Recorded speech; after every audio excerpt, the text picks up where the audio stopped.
ஆக்சுவலாக அவர் பக்கத்தில் உட்காந்துருக்கு அனிருத் வந்து நானும் ரவுடி தான் படத்தோட ஹீரோ. ஆனால் அவர் அப்போ ஏன் மிஸ் பண்ணான்னு தெரில, பண்ணல. நானும் ரவுடி தான் கதையை எனக்கு தெரிஞ்சு தமிழ் சினிமாவில் இருக்கக்கூடிய அன்னைக்கு இருந்த எல்லா ஹீரோட்டையும் விக்கி போய் சொல்லியிருப்பாரு நான் நினைக்கிறேன். டக்குன்னு பார்த்து கையை பிடிச்சோன்னா சேர்ந்துருவோம், இல்லைன்னா சேர மாட்டோம். அப்படி மின்னல் வெளிச்சம் அடித்தப்போ விக்கியும் நயனும் ரெண்டு பேர்த்த பார்த்தாங்க, கையை பிடிச்சாங்க, காதல் நடந்துருச்சு. ஸோ இன்னைக்கு டைரக்டரும் ஹீரோவும் ஒரே ஆள் தான். ஒரு ரைட்டர் ஹீரோ ஆக முடியும். அண்ட் தமிழ் சினிமாவில் ஒருவர் ஹீரோ ஆவதற்கு உருவமோ உயரமோ எடையோ அழகோ அவசியம் இல்லை அப்படிங்கிறத மீண்டும் நிரூபித்தவர் வந்து நம்முடைய பிரதீப். அண்ட் அதுதான் தமிழ் சினிமாவுடைய பலம் நான் நினைக்கிறேன்.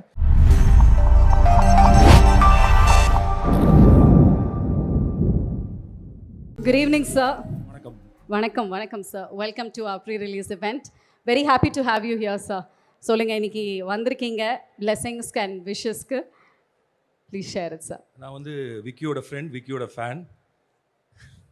அண்ட் விக்கியை வந்து எனக்கு 2012 பிப்ரவரியிலேருந்து தெரியும். ஸோ 2012 பிப்ரவரி விருகம்பாக்கத்தில் என் ஆஃபீஸ்க்கு வந்த விக்கிக்கும் இன்றைக்கி 2026 இங்கே உட்காந்துருக்கக்கூடிய விக்னேஷ் சிவனுக்கும் இருக்கக்கூடிய அந்த உயரத்தை பார்த்து நான் ரொம்ப சந்தோஷப்படுறேன். ஏன்னா விக்கிக்கு வந்து எதுவுமே உடனே நடக்காது. ஆக்சுவலாக இந்த ஆடியோ லான்ச் வந்து நேற்று வச்சுருந்தாங்கன்னு நினைக்கிறேன். நேற்று மழை வந்துருச்சு, மாற்றினாங்க. ஸோ எல்லாத்துக்கும் சுலபமாக நடக்கிறது, விக்கிக்கு மட்டும் வந்து ஒரு பயங்கர கஷ்டப்பட்டு தான் விக்கி எதையுமே அச்சீவ் பண்ணக்கூடிய இடத்துக்கு வருவா அப்படி. ஏன்னா விக்கி யோசிக்கிற கதைகள் அப்படி. இப்போ உங்கள் எடிட்டர் சொல்லிட்டு இருந்தார், வேறு ஏதாவது ஒரு கதையை பண்ணினாலும் முடிச்சுட்டு போயிருக்கலாம். அது ஒரு ஃப்யூச்சர்னு வச்சு அதுக்கு ஒவ்வொரு ஷாட்டுக்கும் ஒவ்வொன்று பண்ணணும்னு வச்சு இந்த படத்துக்கு இவ்வளோ ஒவ்வொரு படத்துலையும் ஏதாவது ஒன்று எக்ஸ்பெரிமெண்ட் பண்ணுறது, தன்னால் இது வரைக்கும் செய்யாத ஒன்றை செய்கிறது, தமிழ் சினிமாவில் யாரும் முயற்சி செய்யாத ஒரு கதை பரப்பில் ஒரு கதையை யோசிக்கிறது, இதுதான் விக்னேஷ் சிவனுடைய அடையாளம். ஆக்சுவலாக எல்லா போராட்டத்துக்கும் காரணம் அதுதான். விக்னேஷ் சிவன் தான்ங்கிற ஒரு அடையாளம் வச்சுருக்காருல. நான் விக்கிட்ட அடிக்கடி சொல்லுவேன், இந்த 3 Idiots மாதிரி, முன்னாபா எம்பிபிஎஸ் மாதிரி, ராஜ்குமார் ஹிரானி மாதிரி படம் எடுக்கக்கூடிய ஒரே இயக்குனர் தமிழில் யாராவது ஒருத்தர் இருக்காருன்னா அது விக்னேஷ் சிவன் தான். ஏன்னா நானும் ரவுடி தான் கதையை நான் ஒரு 300 தடவை கேட்டிருப்பேன் படம் பண்ணுறதுக்கு முன்னாடி. 300 தடவை கேட்குறப்போ நான் சிரிச்சிருக்கேன். ஆக்சுவலாக அவர் பக்கத்தில் உட்காந்துருக்கு அனிருத் வந்து நானும் ரவுடி தான் படத்தோட ஹீரோ. ஆனால் அவர் அப்போ ஏன் மிஸ் பண்ணான்னு தெரில, பண்ணல. நானும் ரவுடி தான் கதையை எனக்கு தெரிஞ்சு தமிழ் சினிமாவில் இருக்கக்கூடிய அன்னைக்கு இருந்த எல்லா ஹீரோட்டையும் விக்கி போய் சொல்லியிருப்பாரு நான் நினைக்கிறேன். ஸோ இந்த இடத்துல விஜய் சேதுபதி பற்றி சொல்லணும்னு நான் நினைக்கிறேன். விக்கி வந்து எல்லாத்தையும் கதை சொல்லிட்டாரு. ஒரு நாள் சொன்னார், சார் ப்ரொடியூசர் அமைஞ்சிச்சு, எல்லாம் அமைஞ்சிச்சு, ஆனால் ஹீரோ மட்டும் அமையலை அப்படின்னாரு. நான் சொன்னேன், நம்ம விஜய் சேதுபதிட்ட கேட்போம். விக்கி சொன்னார், இல்லை சார் அந்த கதைக்கு அவர் கொஞ்சம் ஒல்லியாக இதுவாக கொஞ்சம் பயப்படுற மாதிரி ஒருத்தர் ராணு ரவுடின்னு சொன்னால் தான் நல்லாயிருக்கும், விஎஸ் சொன்னால் எப்படி இருக்கும்னு. நான் சொன்னேன், அவர் வேணாங்கிறது அவர் சொல்லட்டுமே அப்படின்னு நான் தான் ஃபோன் பண்ணேன். அவர் திண்டுக்கல்ல இருந்தார். சார் நான் போடா போடி பார்த்ததுலேருந்து விக்கியோட படம் படத்துக்கு ரெடியாக இருக்கேன், விக்கி தான் வரமாட்டேங்கிறார் அப்படின்னாரு. ஸோ அப்படி தான் விக்னேஷ் சிவனுக்கு விஜய் சேதுபதி வந்தார். விஜய் சேதுபதி விக்கிக்கு மட்டும் இல்லை, பாலாஜி தரணிதரன், கார்த்திக் சுப்புராஜ், நலன் குமாரசாமின் பல யங் ரைட்டர்ஸ் டைரக்டர்ஸ்க்கு இன்றைக்கி தமிழ் சினிமாவில் ஒரு இடம் கொடுத்தது வந்து விஜய் சேதுபதி. அண்ட் விக்கிக்கு நானும் ரவுடி தான்லேருந்து எல்லாமே மாறிச்சு. அனிருத் வந்தார், தங்கமே பாட்டு வந்துச்சு, நயன் வந்தாங்க. ஆக்சுவலாக இந்த படத்தில் பேசக்கூடிய காதல் அன்றைக்கி விக்கிக்கு நடந்துச்சு. காதல் பயங்கர விசித்திரமானது, அழகானது, அதிசயமானது. எப்போ நடக்கும்னு யாருக்கும் தெரியாது. அது டக்குன்னு அடிக்கிற ஒரு மின்னல் மாதிரி வந்துட்டு போயிடும். அந்த மின்னல் வெளிச்சத்தில் டக்குன்னு பார்த்து கையை பிடிச்சோன்னா சேர்ந்துருவோம், இல்லைன்னா சேர மாட்டோம். அப்படி மின்னல் வெளிச்சம் அடித்தப்போ விக்கியும் நயனும் ரெண்டு பேர்த்த பார்த்தாங்க, கையை பிடிச்சாங்க, காதல் நடந்துருச்சு. ஸோ நானும் ரவுடி தானும் இந்த படம் கிட்டத்தட்ட ஒன்று தான் நான் சொல்லுவேன். எவ்வளோ ஃப்யூச்சர் போனாலும், எவ்வளோ ஏஐ வந்தாலும், எவ்வளோ ஆப் வந்தாலும், காதல்ங்கிறது ஒரு அழிக்க முடியாத, புரிந்து கொள்ள முடியாத, அறிந்து கொள்ள முடியாத, கட்புலனாகாத அழகான ஒன்று. இன்னும் சொல்லப்போனால் பொய்களால் நிறைந்த ஒன்று தான் காதல். தொல்காப்பியர் சொல்லுவார், காதலில் முக்கியமே பொய் பாராட்டல்னு சொல்லி. நேற்று நைட் ஃபுல்லாக ஒன்றை தான் நினச்சிட்டு இருந்தேன், உனக்கு குட் நைட் அனுப்பாமல் நான் தூங்கவே மாட்டேன், எந்திரிச்சு உனக்கு தான் குட் மார்னிங் சொல்கிறேன், இப்படின்னு பல குட்டி குட்டி பொய்களால் நிறைந்த ஒன்று தான் காதல். அந்த குட்டி குட்டி பொய்களை நிஜம் நம்புறது தான் காதல். ஆனால் விக்கி சொல்கிறாரு, இவர் வச்சுருக்க ஆப்பில் வந்து யார் பொய் சொன்னாலும் தெரிஞ்சிடும் அப்படிங்கிறார். காதலன் காதலிடம் பொய் சொன்னாலும் சரி, காதலி காதலிடம் பொய் சொன்னாலும் அந்த ஆப் காட்டி கொடுத்துருவோம் அப்படின்னு சொல்கிறாரு. அப்படி காட்டி கொடுத்தா காதல் என்ன ஆகும் சார்? அதுக்கப்புறம் காதல் இருக்குமா அப்படின்னு கேட்டால் கண்டிப்பாக இருக்கும்னு தான் சொல்கிறார் தொல்காப்பியர். அதுக்கும் தொல்காப்பியர் என்ன சொல்கிறாருன்னா, வேட்கை ஒருதலை உள்ளுதல் மெலிதல் ஆக்கம் செப்பல் நாணுவரை அறுத்தல் நோக்குவை எல்லாம் அவையே போரல் மறத்தல் மயக்கம் சாக்காடு என்ற சிறப்புடை மரபினவை கலவென மொழிப. அப்படின்னா என்ன சொல்கிறாருன்னா, வேட்கைனா ஒரு ஆணுக்கும் சரி ஒரு பெண்ணுக்கும் சரி இன்னொரு ஆண் மேலேயோ பெண் மேலேயோ வரக்கூடிய அந்த காதல் உற்சாகம், அது வேட்கை. வந்ததுக்கப்புறம் அந்த எதிர்த்தாப்படி இருக்கவங்களுக்கு நம்மளை பிடிக்குதோ பிடிக்கலையோ அவங்களே நினச்சிட்டே இருப்போம். அதான் ஒருதலை உள்ளுதல். அப்படி நினச்சி உடம்பு மனசு எல்லாம் மெலிஞ்சு போகும். அதான் மெலிதல். அதுக்கப்புறம் தூக்கத்தில் புலம்புவோம், ஆக்கம் செப்பல், நானுவரை இறத்தல், அதுக்கப்புறம் வெக்கம், மானம், சூடு, சொரணம் எல்லாம் விட்டு நடு ரோட்டில் வந்து நிற்போம்.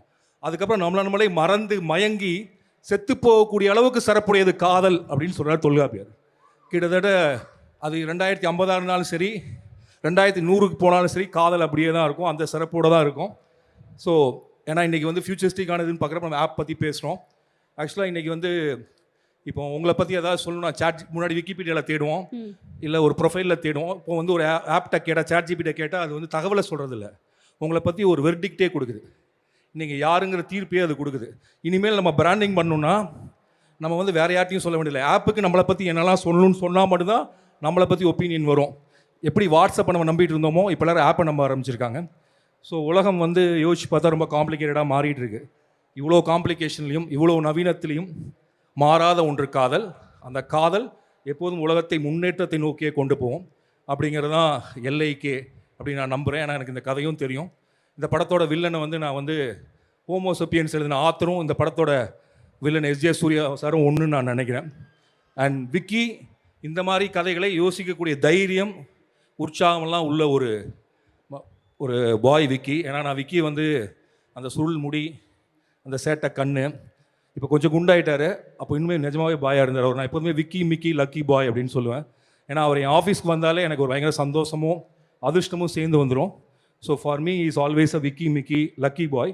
அண்ட் அவர் இன்னும் எவ்வளோ லக்கினா, இந்த ஈவெண்ட்டுக்கு அவர் என்னை இன்வைட் பண்ணல. நயன் தான் வந்து 3 நாளைக்கு முன்னாடி சொன்னாங்க, அப்புறம் 3 நாளைக்கு முன்னாடி சாயங்காலம் சொன்னாங்க, அப்புறம் நேற்று சாயங்காலம் சொன்னாங்க, இன்னைக்கு காலையில் சொன்னாங்க, அப்புறம் இன்னைக்கு சாயங்காலம் சொன்னாங்க வந்துட்டீங்களான்னு கேட்குற வரைக்கும். ஸோ அப்படிப்பட்ட ஒரு மனைவி கிடைக்கக்கூடிய அளவிற்கு அதிர்ஷ்டமான ஒருவர் தான் Vicky. So my dear Vicky Micky lucky boy. அப்புறம் வந்து அவங்க அம்மாவால் வளர்க்கப்பட்ட ஒரு பையன். அதுவும் வந்து அவங்க ஆக்சுவலாக நானும் ரோடிதானில் வரக்கூடிய அம்மாவும் அவங்க அம்மாவும் ஒரே அம்மா தான். விக்கி எப்படி அவங்க அம்மாவை எப்படி கூப்பிடுங்க விக்கி உங்கள் அம்மாவை? மீ அப்படின்னு தான் விஎஸும் அந்த படத்தில் கூப்பிடுவார். அண்ட் விக்கிக்கு இருக்கக்கூடிய ஹியூமர் மாதிரி 100 மடங்கு ஹியூமர் உள்ளது தான் அவங்க அம்மா. அண்ட் அவங்க எப்போ இன்னும் விக்கியும் சரி அவங்க அம்மாவும் சரி எப்போ திட்டுறாங்க எப்போ பாராட்டுறாங்க நமக்கு தெரியவே தெரியாது. அவ்வளோ அழகாக இருக்கும் அவங்களோட திட்டுறதும் சரி இதுவும் சரி. And Anirudh sir and from நானும் ரவுடிதான்லேருந்து ஆக்சுவலாக விக்கியோடைய பர்சனல் காதலுக்குள்ளேயும் அவரோட பாடல் இருக்குது. விக்கியினுடைய முன்னேற்றத்திலையும் விக்கியினுடைய பயணத்திலையும் அவர் உடன் நிற்கிறதுங்கிறது ரொம்ப முக்கியமான விஷயம் நான் நினைக்கிறேன். ஏன்னா Vicky is the rarest writer and director. ஏன்னா அவன் எழுதுகிற மாதிரியான அந்த காட்சியை அந்த நோக்கத்தில் அந்த லேட்டரல் திங்கிங்கில் எனக்கு தெரிஞ்சு தமிழில் யாரும் அப்ரோச் பண்ணுறதில்ல. பியூராக ஹிலேரியஸ் படம் பண்ணக்கூடிய எல்லா குவாலிட்டிஸும் கேலிபரும் உள்ள எனக்கு தெரிஞ்ச ஒரு film maker Vicky. Anirudh sir thanks for supporting Vicky. And Pradeep sir and அந்த காலத்தில் பாரதிராஜாட்டிருந்து பாக்கியராஜ் வந்தார், பாக்கியராஜ்லேருந்து பார்த்திபன், பாண்டியராஜ், இப்படி டைரக்டர்ஸ் ரைட்டர் ஆகலாம் அப்படிங்கிற அந்த வேவை திரும்ப தமிழ்நாட்டில் லவ் டுடேலேருந்து கிரியேட் பண்ணவர் வந்து பிரதீப்.